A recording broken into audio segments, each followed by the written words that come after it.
끝이 없는 그 사랑 나를 부르시네. 자격 없는 나를 오늘도 초대하네. 주의 은혜 그 은혜로 난 살아가네.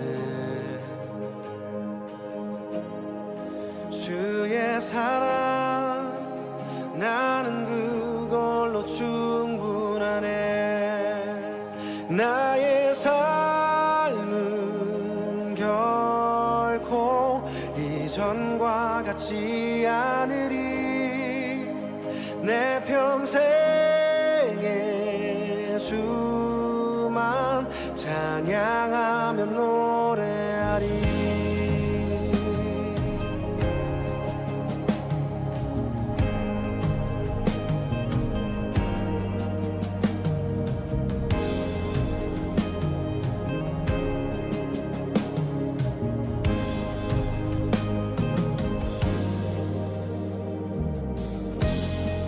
끝이 없는 그 사랑 나를 부르시네.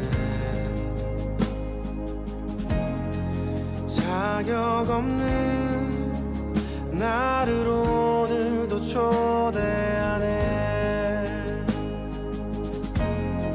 주의 은혜 그 은혜로 난 살아가네. 주의 사랑 나는 그걸로 충분하네. 나의 삶은 결코 이전과 같지 않으리. 내 평생에 주만 찬양하며 노래하리. 나의 삶은 결코 이전과 같지 않으리. 내 평생에 주만 찬양하며 노래하리.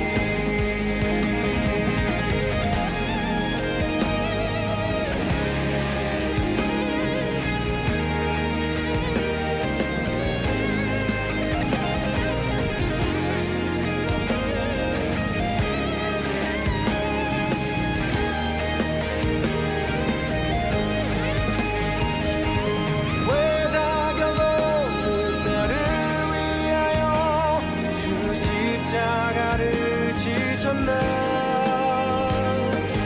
나를 사랑하사 자기 몸을 들여 살리신 주의 사랑.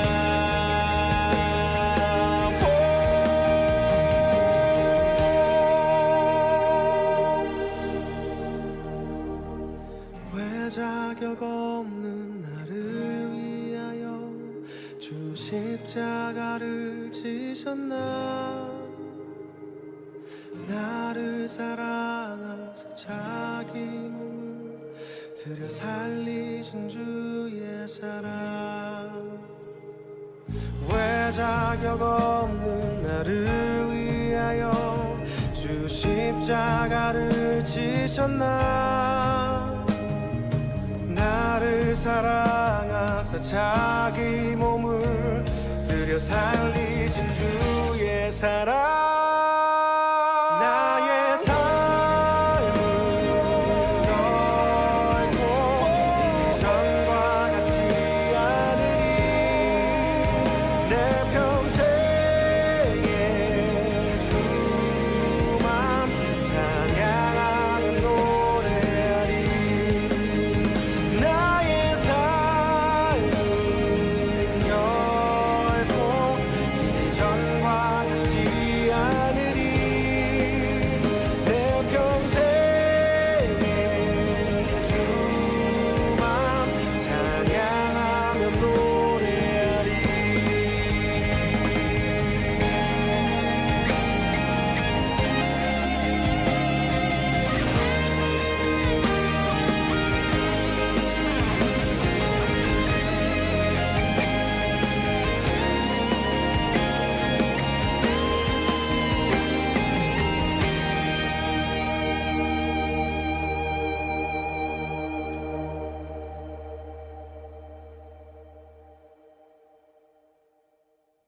오늘 골로새서 1장 9절부터 23절까지 말씀을 같이 읽었습니다. 골로새서 1장을 보면 골로새 1장 9절부터 23절의 말씀에서 만물이라는 말이 나와요. 만물, 그죠? 만물이라는 말이 나와요. 여기에 23절에도 보면 이 복음은 천하 만민에게 전파된 바요 할 때 그 만민이라는 말에 그 번호가 써 있죠. 그 번호가 써 있는데 밑에 보면 뭐라고 써 있어요? 모든 창조물들에게 라고 써 있습니다. 그러니까 모든 만물에게 복음이 전파된다, 이렇게 이야기가 되어 있습니다. 그러니까 우리는 복음을 전할 때, 전도할 때 여러분 강아지한테 전도할 수 있어요, 없어요? 없죠. 여러분이 지나가다가 나무한테 전도하는 사람 있어요? 없죠. 누구한테 전도해요? 사람에게만 전도해요. 그러면 여기서 우리나라 말로 쓰려면 모든 만민에게 복음이 전파되어야 된다, 이렇게 돼야 돼요. 모든 사람들, 그죠? 모든 사람들에게 복음이 전파되어야 된다라고 얘기해야 된다고요. 맞죠? 근데 여기서는 모든 창조물들에게 복음이 전파된다, 이렇게 돼 있어요. 여기 원래 말은요. 그러니까 모든 사람이 아니라 모든 창조물들. 그러니까 창조물들은 식물도 있고 동물도 있고 사람도 있잖아요. 그런데 하나님은 전도할 때 모든 식물, 모든 동물, 모든 사람, 그러니까 모든 창조물들에게 복음이 전파돼야 된다, 이렇게 이야기를 하는 것처럼 보인단 말이에요. 맞죠? 골로새 1장하고 로마서 8장을 보면 그런 이야기가 돼 있어요. 그렇게. 그래서 골로새 1장, 로마서 8장을 여러분이 그렇게 보면 하나님이 모든 창조물들에게 복음을 전파하려고 하는구나 라고 그렇게 쓰여 있어요, 성경에. 그리고 마가복음 16장에도 예수님이 이제 그 마지막 제자들에게 부탁하는 그런 말씀이 나오는데, 거기에도 마가복음 16장에 15절에 이런 말씀이 있어요. 또 이르시되 너희는 온 천하에 다니며 만민에게 복음을 전파하라. 이제 이런 이야기가 있거든요. 만민에게라고 되어 있는데 거기에 그 만민이 사실은 번호를 보니까 밑으로 또 써 있어요. 뭐라고 써 있냐면 온 창조 세계에라고 써 있습니다. 온 창조 세계에. 그 말은 모든 만물이란 말이에요. 모든 만물, 모든 창조물들에게 라는 말이에요. 그러니까 성경은 어떤 사람에게만 복음이 전파되어야 된다는 얘기가 아니고 모든 창조물들에게 다 복음이 전파되어야 된다. 여러분, 구원받으면 어떤 현상이 벌어지냐면요. 여러분, 구원받으면 어떤 현상이 벌어지냐면 모든 식물도 모든 동물도 하나님의 창조물로 보여요. 그러겠죠? 막연히 이 세상은 하나님이 창조했어 라고 생각하는 사람이 있는가 하면 진짜 은혜를 받고 이 세상의 식물들과 동물들을 봐도 진짜 하나님의 창조물들이구나, 정말 하나님의 놀라운 작품들이다, 이런 생각들이 더 많이 생각이 날 거 아니에요? 그러면 그들에게도 여러분이 생각할 때 옛날에는 그냥 우연히 지나가던 식물들, 우연히 지나가던 그런 동물들도 여러분이 이제 주님의 은혜를 받고 그들을 보면 식물들도 보고 동물들도 보고 사람을 보고 하면은 어떻게 보이겠어요? 하나님의 마음으로 보이겠죠? 그러면 괜히 구원받고 나서 식물들한테 가가지고 지나가다가 나무한테도 꽃들에게도 막 꽃들이 인사하는 것 같고 꽃들이 웃는 것 같고 그런단 말이에요. 구원받고 보면은. 그러지 않겠어요? 하나님이 창조했으니까 뭐 동물들도 막 괜히 웃는 것 같고 괜히 자기를 반겨주는 것 같고 뭐 이런 마음이 들 수도 있잖아요. 그래서 어떤 사람은 그렇게 해요. 구원받고 나서 식물들에게도 가다가 이렇게 만지면서 정말 하나님의 놀라운 작품이다, 하나님이 얼마나 이렇게 너를 사랑하시는지 모른다, 이렇게 얘기도 하고, 정말 내가 구원을 받아보니 예수님이 나를 구원하시고 보니 참 너와 나는 형제다, 이제 이런 얘기들도 하고. 그런 얘기들 들어봤어요? 그런 얘기를 들어봤죠? 구원받고 나면 그렇게 보인다는 거죠.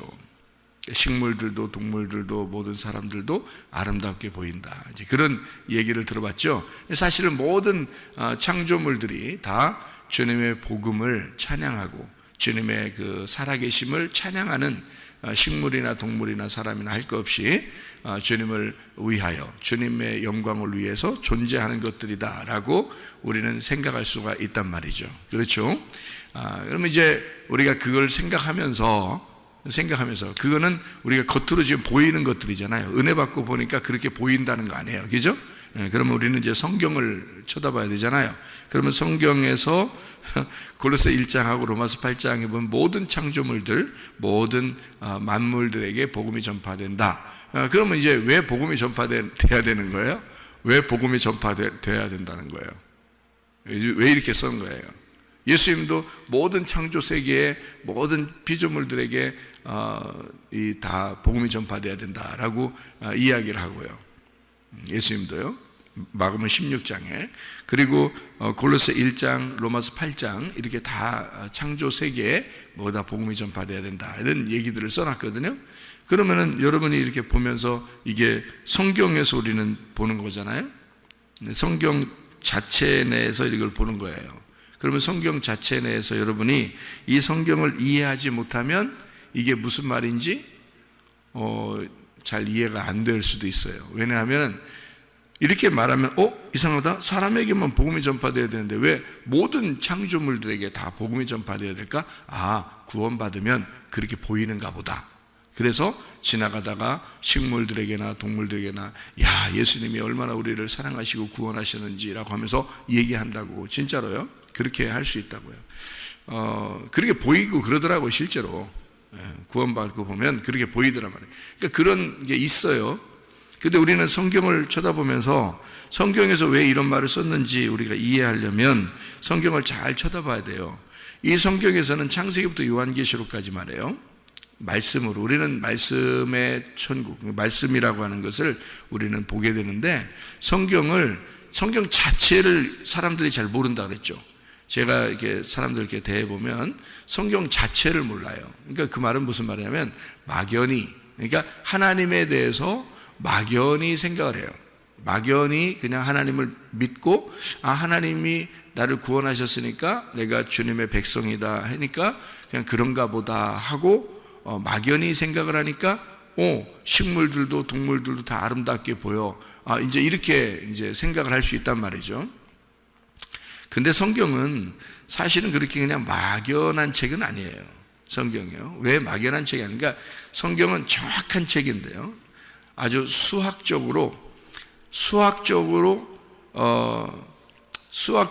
1 더하기 1은 1이다. 이렇게 할 정도로 1 더하기 1은 2죠. 근데 1 더하기 1은 1이다. 이렇게 할 정도로 아주 세밀하고 정확합니다. 이 성경은요. 그러니까 성경은 처음부터 쓸 때부터 창세기부터 요한계시록까지 정확하게 하나의 책으로 쓴 거예요. 그러니까 하나님이 그렇게 탁 써내려간 거예요.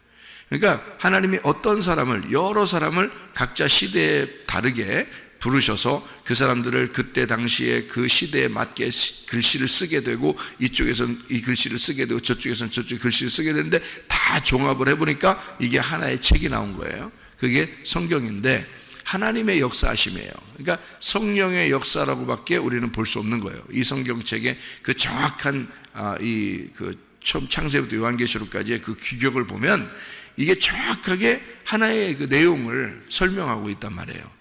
그거를 우리가 이제 알게 되면 성경이라는 게 그냥 우후죽순으로 쓴 것도 아니고 그냥 막연히 그냥 이렇게 우리에게 쓴 것이 아니구나라는 것을 알게 돼요. 그래서 성경 자체를 가르쳐주는 그런 데가 많지가 않죠. 그러니까 교회를 이제 수십 년 다녀도 성경 자체를 모르는 거예요.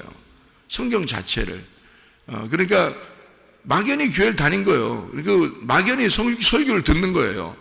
그래서 설교 듣고 그냥 가면 그냥 원래 그냥 그런 건 줄 아는 거예요. 그게 신앙생활인 줄 알았던 거죠. 그런데 그게 아니고요. 성경은 사실은 성경 자체를 알고 있어야 합니다. 바울이 구약 성경 자체를 알고 있었기 때문에 그 구약 성경을 풀어서 신약 성경을 쓴 거예요. 바울도. 그러니까 그 편지를 통해서 신약을 쓰면서 이게 다 구약 성경에 나와 있는 얘기를 신약에 쓴 거예요. 그러니까 구약을 모르고 신약을 쓰는 건 없는 거죠. 그러니까 신약은 구약 성경을 통해서 해석을 해야 되는 거예요. 그리고 구약 성경은 신약 성경을 통해서 해석이 돼요. 구약 성경은. 그러니까 구약과 신약이 함께 있어야 되는 거예요. 신약이 없는 구약 성경은 없고요. 구약 성경이 없는 신약 성경은 없는 거예요. 그러니까 신약을 볼 때는 이 신약 성경이 반드시 구약 성경 어딘가에 있어요. 이 신약 성경의 내용이 구약 성경 어딘가에 있고, 그러니까 성경을 전체적으로 딱 윤곽을 잡아서 울타리를 딱 치고 그 성경의 창세부터 요한계시록까지의 내용을 알고 성경을 여기 부분을 보게 되면 이해를 할 수 있어요. 그런데 그냥 이 부분만 사람들이 보고 골로새서 1장이다 그러면 골로새서 1장만 설교하는 거예요. 그러면요, 사람들은 뭔 말인지 몰라요. 그게 왜냐하면 성경 자체를 모르잖아요. 성경 자체를 모르니까 이게 무슨 말인지 모른단 말이에요. 여러분, 산에 올라가면요, 산에서 길을 잃으면 어떻게 해요? 여러분, 산에서 길을 잃으면 어떻게 해요? 무조건 막 아무 데나 내려와요? 그냥 아무 데나 내려오면 점점 더 골짜기로 빠져들어갈 수가 있습니다. 산에 이렇게 길을 잃으면 무조건 꼭대기로 올라가야 된다 그래요. 무슨 말인지 알아요? 산에서 길을 잃으면 무조건 꼭대기로 올라가야 된다 그래요. 그게 등산하는 사람들의 기본이에요. 알아요? 그러면 보세요. 왜 꼭대기로 올라가야 되냐면 꼭대기로 올라가야 내려가는 길을 찾아요. 꼭대기로 올라가야.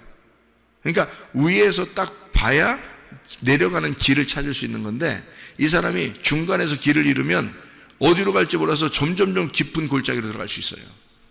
그래서 못 찾는데 길을 잘못하면 아주 잃어버릴 수가 있다는 거예요. 그래서 길을 잃어버리면, 산에서 길을 잃으면 무조건 꼭대기로 위로 올라가야 돼. 무조건 위로 올라가야 된다는 거예요. 그래서 꼭대기로 올라가서 쳐다보고 그리고 다시 내려와야 된다는 거예요. 어렵지만 그렇게 해야 된다는 거예요. 그래야 길을 더 찾을 수가 있다, 이런 얘기를 기본적으로 하거든요. 자, 나무를 발견하려면 나무 하나를, 자, 오늘 골로새서 1장이면 이게 골로새서 1장의 나무예요. 나무. 이 나무를 발견하려면요, 이 나무가 어떤 나무다, 이 나무가 어떻게 생겼구나, 이걸 알려면 어떻게 알아야 되면 일단 산을 봐야 돼요. 숲을 봐야 된다고. 이 숲을 전체적으로 이게 이 나무가 있는 이 산은 어떤 산이냐라고 전체적으로 위에 올라가서 쭉 보고, 그리고 전체적으로 울타리를 다 보고 나서 그 다음에 점점 가까이 가서 이 나무 하나를 딱 보면 이 나무가 왜 여기에 있는지, 이 나무는 어떻게 생겨났는지 이거를 알 수 있을 거 아니에요. 그런데 이 나무 전체적인 숲을 하나도 모르는 사람이 이 나무 하나만 딱 보면요, 나무 하나를 뽑아가지고 나무 하나만 딱 놓고 이렇게 보면은, 그러면 이 나무가 왜 이렇게 생겼는지, 이 나무는 어디에서 주로 자라나는지, 이게 나무가 무슨 나무인지 이런 걸 잘 모르는 거죠. 그러니까 그렇게 성경을 배운 거예요, 사람들이. 성경을 전체를 못 배우고 그냥 하나하나 이렇게 배운 거예요. 나중에 알고 보니까 이게 이건지 저게 저건지 모르는 거예요. 그러니까 몇십 년 교회를 다녔는데 성경을 모르는 거예요. 성경 자체를. 여러분, 큰 착각입니다. 그렇게 성경을 모르니까 사람들이 이단에 빠지는 거예요. 그렇지 않겠어요? 만약에 성경을 정확하게 알면 이단에 빠지겠어요, 여러분? 생각해 보세요. 근데 성경을 모르니까 누가 성경 가르쳐 준다니까 가는 거예요. 그렇지 않겠어요? 예. 그러니까 성경 이 자체를 알아야 되는데 성경 자체를 가르쳐 주는 데는 별로 없다. 그래서 문제가 되더라. 그래서 성경을 사람들 물어보면 성경은 잘 모르겠다, 이렇게 한다, 사람들이요. 그래서 고민이 되는 거죠. 성경 자체를 가르쳐 줘야 되겠구나, 성경을 많이 알려줘야 되겠구나. 그러니까 목사가 그 시간에 설교를 잘했다 이런 건 별로 중요한 게 아니에요. 성경 자체를 잘 가르쳐 줌으로써 사람들이 얼만큼 성경을 알고 있느냐, 그게 중요한 거예요. 그래서 우리 교회는 저녁마다 성경 암송합니다. 저녁마다요. 왜냐하면 그들이 성경을 암송하고 그들이 성경을 외우고 그들이 그 속에서 하나님의 깨우침을 받으면 되는 거거든요. 그게 더 중요한 거예요. 설교를 목사가 더 잘했다 이런 건 중요한 게 아니에요. 주님이 저한테 물어보신 거예요. 네가 설교를 잘하는 거 그게 성도들에게 의미가 있겠느냐라고 저한테 물어보셨어요. 주님이. 그래서 제가 가만히 생각해 보니까 그게 중요한 게 아니더라고요. 주님은 그러니까 자기의 말씀을 잘 생각해요. 예수님이, 하나님이 여러분의 아버지라면 자기의 말씀을 여러분에게 잘 전달하고 싶을 거 아니에요. 여러분에게 주고 싶을 거 아니에요. 목사의 설교를 주고 싶은 게 아니라 자기의 말씀을 잘 주고 싶을 거 아니에요. 하나님 아버지 입장에서는, 그죠? 그러면 하나님 아버지가 자기 말씀을 잘 전달해 주고 싶은데 말씀 자체를 자꾸 설명해 주고 싶지 않겠어요? 자기 아버지가 우리 아들들에게 자기의 말씀을, 자기 말을 자꾸 자기 마음을 알려주고 싶을 거 아니에요? 근데 목사들이 하나님 마음을 잘 몰라. 중간에서 엉뚱한 얘기를 자꾸 해내. 이 세상에 있는 얘기를 자꾸 해줘. 그러면은 사람들이 헷갈릴 거 아니에요. 하나님 마음을 잘 모를 거 아니에요. 그죠? 성경 자체를 잘 모를 거 아니에요. 그러면 하나님 입장에서는 어떤 마음이겠어요? 왜 중간에서 왜 자꾸 내 마음을 흐트러뜨리냐 이거야. 왜 성도들에게, 내 양들에게, 내 백성들에게 왜 내 마음을 전달하지 않고 내 마음을 그대로 전달하지 않고 왜 중간에서 자꾸 설교를 통해서 흐트러뜨리냐 이렇게 할 거 아니겠어요? 그거를 목사들이 많이 한다는 거예요. 그래서 주님이 저에게 물어본 거예요. 네가 설교를 잘했다. 그게 무슨 큰 의미냐 이거예요. 내 말을 잘 전달해서 그들이 성경 자체를 알아야 될 거 아니냐 이거예요. 하나님 마음에서는, 하나님은 저에게 그렇게 말했어요. 실제로 그런 거예요. 제가 구원받고 나서, 은혜 받고 나서 제가 그렇게 응답을 받고 나니까 설교를요 잘하고 싶은 생각이 없더라고. 여러분, 설교를 잘하고 싶은 생각이 없더라고. 그냥 성경을, 하나님 마음을 그대로 전달하고 싶더라고. 그냥 내가 설교 잘했다는 얘기 듣고 싶지 않더라고. 우리 교회에 온 성도들이 성경을 알아야지, 하나님 말씀을 알아야지, 이런 생각밖에 없더라고. 제 속에요. 주님을 만나고 나니까 왜 중간에서 왜 목사가 이거를 하나님 마음을 전달하지 않고 중간에서 다 흐트러뜨리고 지 말 많이 하고 세상 말 많이 하고 왜 그러냐 이거야. 그러니 성경 자체를 모르지 사람들이. 문제가 되더라. 저도 깜짝 놀랐죠. 아, 설교 잘할 필요 없구나. 설교 멋있게 할 필요 없구나. 사람들에게 설교 잘했다는 얘기 들을 필요 없구나. 성경 자체를, 주님의 마음을 빨리 많이 전달해 줘야 되겠다. 성경 자체를 알게 해줘야 되겠다. 그래서 제가 성경 자체를, 그러니까 성경 있는 그대로를 계속 얘기해 주는 거예요. 여러분에게요. 다른 얘기, 쓸데없는 얘기 같은 거 안 하고. 우리 교회는 쓸데없는 얘기 안 하면서 설교 시간에 잘 들어보세요. 설교한 거 다시 녹음돼 있으니까 한번 들어보세요. 여러분이 쓸데없는 얘기 자주 안 합니다. 다른 농담도 안 하고 다른 뭐 예화 같은 거 들어주지도 않아요. 뭐 이런 얘기가 있어요 하면서 그런 것도 별로 어떨 때 한 번씩 할지도 몰라. 근데 그런 걸 거의 안 해요. 우리 교회는 말씀 자체를 설명합니다.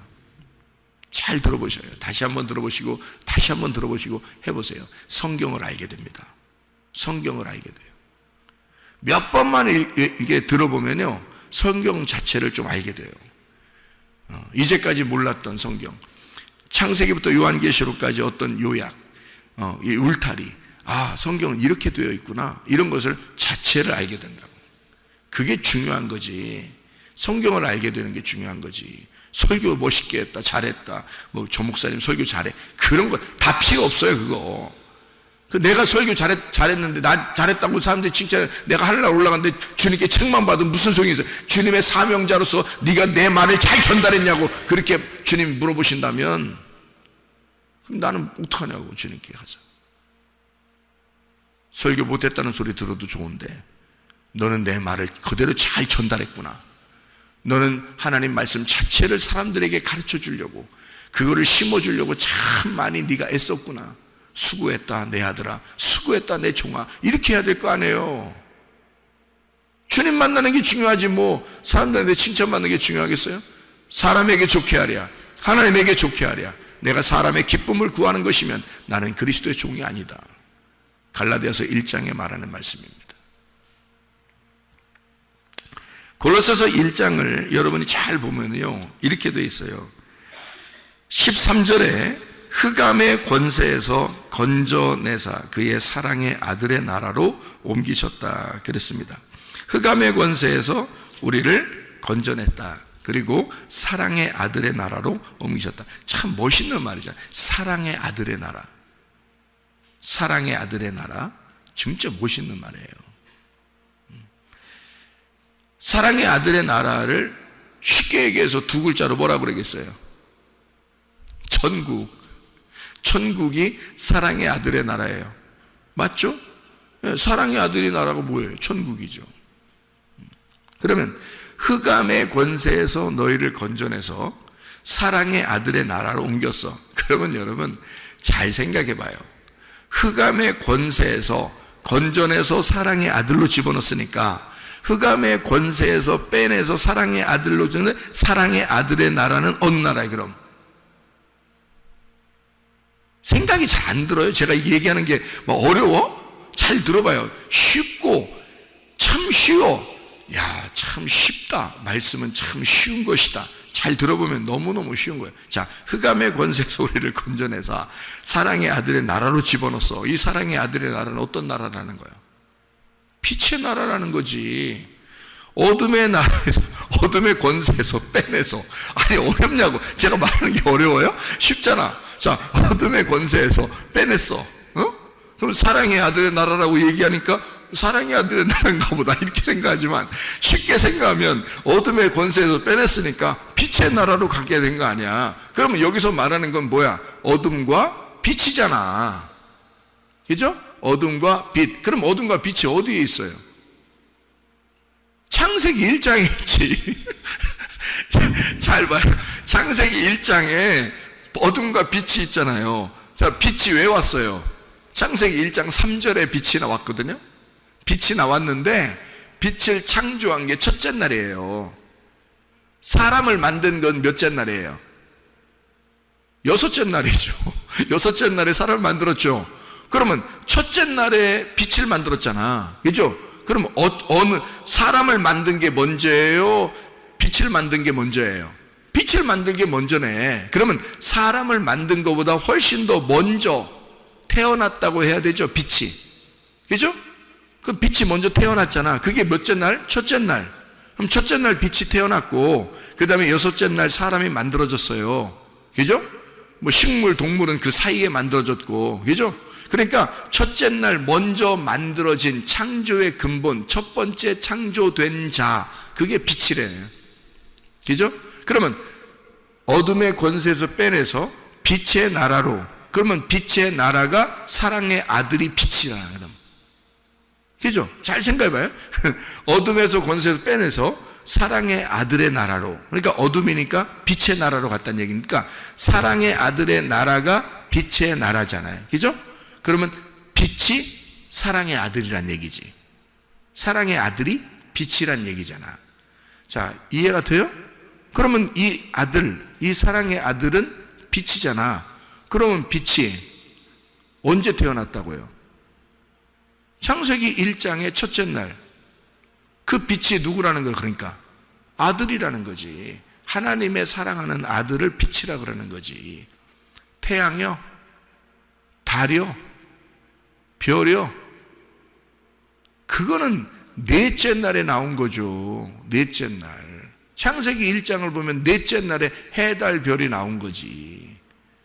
그 해, 달, 별 말고 진짜 빛이라는 게 있는데 그 빛은 첫째 날에 나온 거죠. 그래서 첫 번째 창조된 자라고 해요. 만물의 근본, 첫 번째 창조된 자, 사랑의 아들 예수 그리스도, 그가 빛이다. 이걸 설명하니까 흑암의 권세에서 빼내서 사랑의 아들의 나라로, 너희를 빛의 나라로 인도한다. 언제로 인도한다는 거예요? 너희가 여섯째 날 태어났는데 첫 번째 날로 옮겨주겠다, 그 말이에요.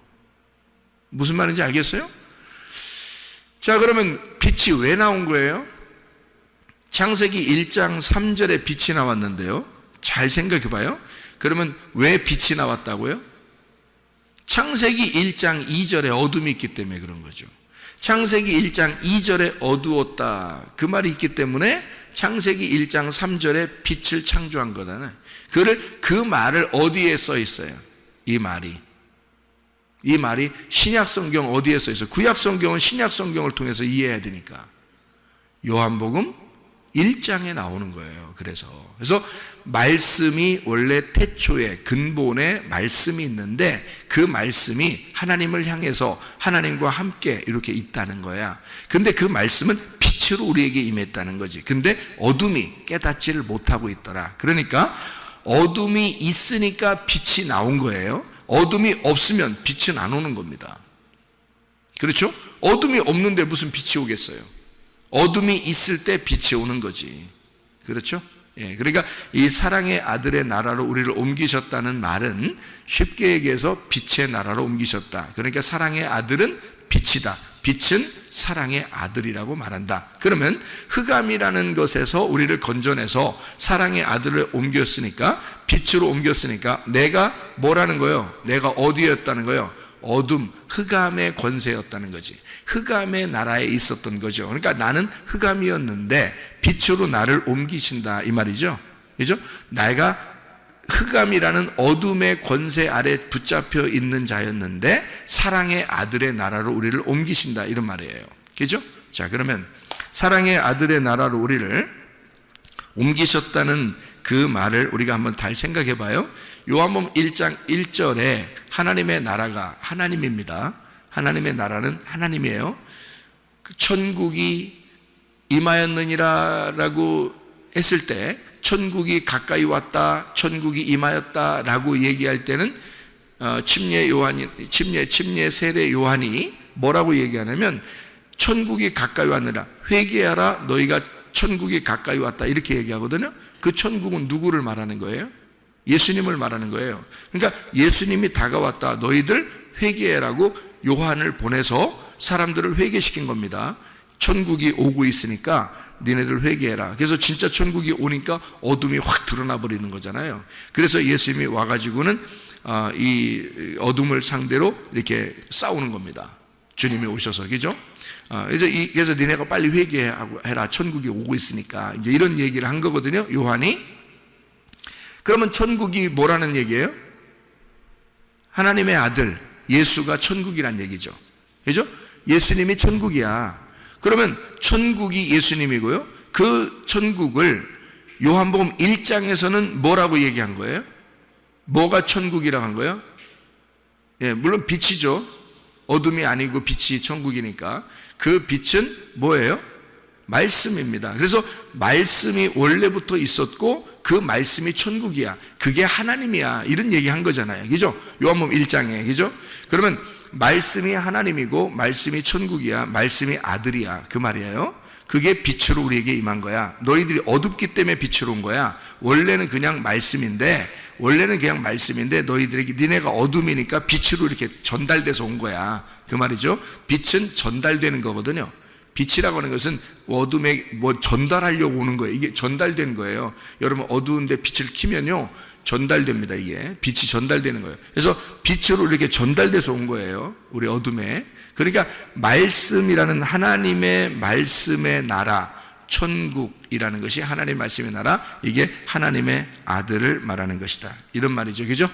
이게 다른 말로 골로새 1장에서는 지금 뭐라고 표현했다고요? 하나님의 그의 사랑의 아들의 나라, 이렇게 표현한 거라고요.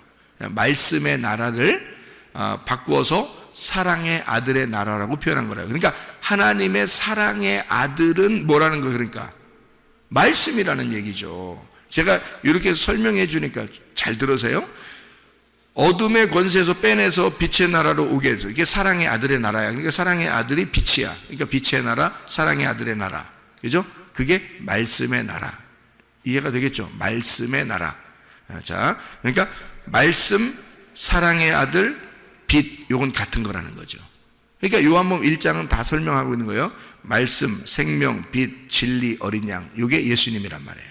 그러니까 말씀, 생명, 빛, 진리, 어린 양. 요게 요한복음 1장이에요. 요게 예수님을 얘기하는 거예요. 그러니까 말씀도 예수님을 얘기하는 거죠. 생명도 예수님을 얘기하는 거죠. 그죠? 빛도 예수님을 얘기하는 거죠. 진리 대신 예수님도 예수님을 얘기하는 거예요. 어린 양, 예수님을 얘기하는 거예요. 결국 우리를 위해서 죽으시러 오셨다 그 말이거든요. 이게 예수님을 얘기하는 요한복음 1장을 얘기하는 거예요. 요한복음 1장을 요약하면 딱 그렇게 나와요. 그러니까 사랑의 아들이 곧 빛이고 그건 말씀이다. 이렇게 되는 거죠. 그럼 여러분과 저는 만약에 어둠으로 그대로 있으면 천국 갈까요? 못 갈까요? 못 가겠죠. 그럼 우리를 천국이라는 사랑의 아들의 나라로, 하나님 아버지의 나라로, 천국으로, 말씀으로 인도하려면 우리는 뭐가 돼야 되겠어요? 우리도 빛이 돼야 돼요. 우리도 말씀이 돼야 돼요. 그렇겠죠? 그러니까 우리도 하나님의 사랑의 아들이 돼야 그 나라에 있는 거죠. 그죠? 그래서 하나님이 우리를 사랑의 아들의 나라로 옮기셨다는 말은 우리도 사랑의 아들이 돼야 된다는 얘기죠. 그죠? 우리도 하나님의 사랑의 아들이 돼야 된다는 얘기. 그러니까 다른 말로 바꾸어 말하면 우리를 빛으로 인도해야 된다. 우리를 말씀으로 인도해야 된다. 이렇게 얘기하는 거죠. 그러니까 우리는 세상에 뭐가 돼야 된다? 빛이 돼야 된다. 그러면 너희는 또 뭐다? 말씀이 돼야 된다. 이렇게 돼야 되겠죠. 자, 그래서 요한계시록 19장을 한번 여러분이 찾아봐요. 요한계시록 19장 9절 말씀을 하나 읽습니다. 요한계시록 19장 9절 말씀 보면 이렇게 되어 있죠. 천사가 내게 말하기를 기록하라.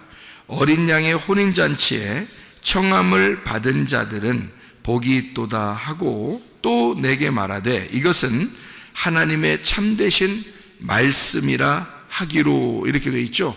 자, 이 무슨 말이냐면 여러분 우리가 한국말 볼 때는 그냥 하나님의 진짜 말씀이 뭐라고 우리에게 말하는 거냐면 혼인잔치에 청함을 받은 자들이 복이 있다 이렇게 얘기하는 것이다 라고 보이잖아요. 여기 얘기죠. 하나님의 참 이게 우리에게 말하고 싶은 거는 혼인잔치에 청함을 받아야 복이 있어 이런 얘기라고 보이잖아요. 근데 그 말이 아니고 이거는 이런 말이에요.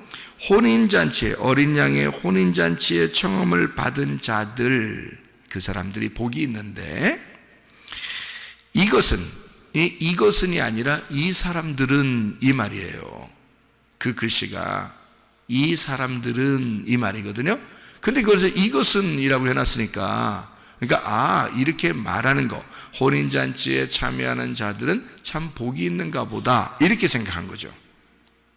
근데 그것이 이것은이 아니라 이 사람들은 이라고 말을 바꿔서 진짜 헬라어로 보면 여기에 있는 요한계시록 19장 9절에 원래 원본으로 보면은 뭐라고 되어 있다? 이 사람들은 이라고 되어 있다. 그럼 이 사람들은 이라는 말은 어떤 걸 받아서 얘기하는 거예요? 어린 양의 혼인잔치에 청함을 받은 자들 그 사람들은 이 말이죠. 예, 어린 양의 혼인잔치에 청함을 받은 사람들 그 사람들은 그 말이잖아요. 자, 그 사람들은 뭐라는 거예요? 하나님의 말씀이라고 할 거다 이 말이에요. 그리고 여러분과 제가 뭐가 돼야 된다? 하나님의 말씀이 돼야 된다는 거지. 하나님 말씀이 돼야 된다. 그러니까 여러분은 말씀을 들으러 오는 거지 말씀이 되려고 하진 않는다는 거지. 이상하죠, 그죠? 예. 그러니까 사람들이 교회에 와서 예배 드리면서 설교 한 번을 듣고 끝나려고 그러지 그 말씀이 내 가슴으로 들어와 그 말씀이 내가 되기를 원하지 않는다는 거죠. 그러니까 말씀이 되어서 내가 말씀으로 살아가려고 하는 게 아니라 말씀을 듣기만 하고 가는 사람이 된다는 거지, 사람들이. 이게 웬 황당한 소리냐 이 말이에요. 이게. 교회에 수십 년 다니면서 이런 황당한 짓들을 하고 있다는 거죠, 여러분. 자기의 가슴 속에 진짜 이 말씀, 레마의 말씀이 들어오지 않으면 아무 상관없는 말씀이에요, 여러분. 이 말씀이.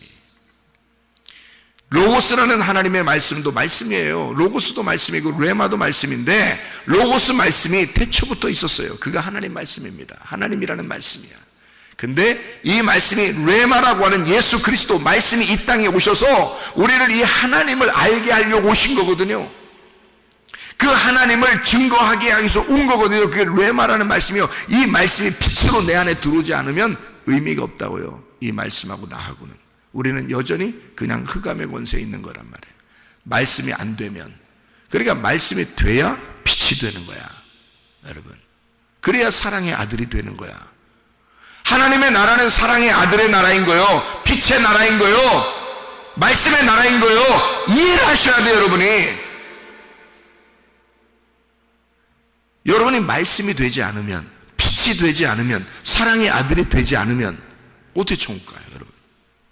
그러니 교회를 수십 년 다녔는데 자기는 말씀이 안 됐어, 빛이 안 됐어, 사랑의 아들이 안 되는 거야. 설교만 듣고 가버리니까. 그러니까 말씀 자체를 몰라. 요한복음 17장 3절의 말씀에 너희가 유일하신 하나님과 그 아들 예수 그리스도를 아는 것이 영생이니라. 어떻게 알아라는 거예요? 머리로? 그냥 한번 듣고 가는 것으로? 그렇게 알으라는 거 적어도 그게 아니에요. 몸과 마음으로 네 속에 체득을 해서 알아야 된다는 뜻이야. 그게 그 말이. 네가 몸과 마음으로 그 말씀을 알아. 하나님과 그 아들 예수 그리스도를 네 가슴 속에 알고 있어야, 그래야 영생함을 얻는 것이다 라고 되어 있습니다. 여러분, 그냥 대충 성경 알고 그냥 대충 교회 나와서 예배 드리면 천국 갈 줄 알고 다 그런다고요, 사람들이. 여러분, 하나님의 사랑의 아들의 나라는 빛의 나라예요. 그 나라는 말씀의 나라라고요. 그 말씀이 여러분 속에 들어오셔야 합니다. 그리고 말씀이 되셔야 합니다. 사랑의 아들이 되셔야 됩니다. 빛이 되셔야 됩니다. 그래서 빛의 나라로 여러분을 옮긴다 그러는 거야. 사랑의 아들의 나라로 옮긴다 그러는 거야. 말씀의 나라로 옮긴다 그러는 거야. 혼인잔치에 청함을 받은 자들이 복이 있도다. 이 사람들은 하나님의 말씀이라고 할 것이다 라고 얘기한 거예요. 요한계시록 19장 9절 말씀에. 이해가 되겠습니까?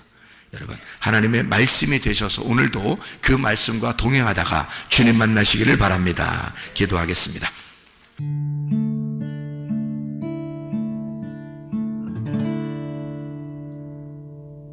내 속에 내가 너무도 많아서 당신을 쉴 곳 없네. 내 속에 헛된 바램들로 당신을 변할 곳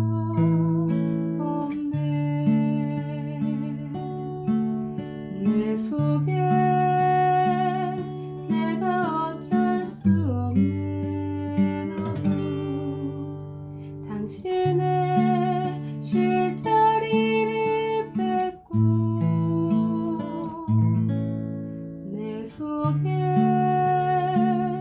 내가 이길 수 없는 슬픔, 무성한